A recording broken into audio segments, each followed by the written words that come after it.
New York City real estate transactions are complex and very, very difficult and nuanced, but none more complex than selling a destabilized, formerly rent stabilized building that we at New York Multifamily call hybrid. There's a fancy graphic there. We've sold probably dozens of hybrids in the last 5 years. Proper paperwork is the difference of hundreds of thousands of dollars, and depending on the scale, millions of dollars. It can make or break a deal. For example, this is the paperwork we had on a hybrid that should be closing in the next month or so. So, why is this the case? That's a really, really good question that you asked.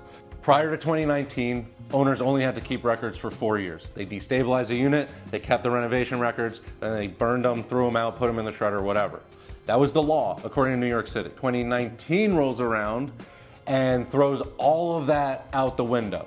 Sellers were suddenly having to look back 20 years ago to owners prior to substantiate some renovations that they didn't even know about or didn't do or whatever. And deals fell apart. It became the wild, wild west of brokering multifamily deals in New York City. 2020 rolls around and the Regina Metro ruling reinstates this 4-year look-back period pretty strictly, except for cases of fraud.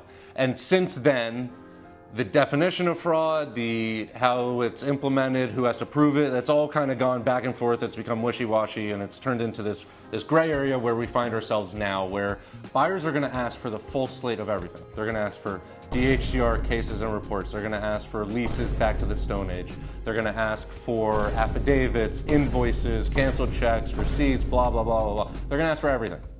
Fortunately, there's a remedy, and the remedy is working with a professional such as myself, to ensure that you're not just wasting your time, but it'll also ensure that you're able to get the top dollar for your property by focusing on what's important and what you can produce. So reach out. It's worth the investment now to position your property to the top of the market when it's time.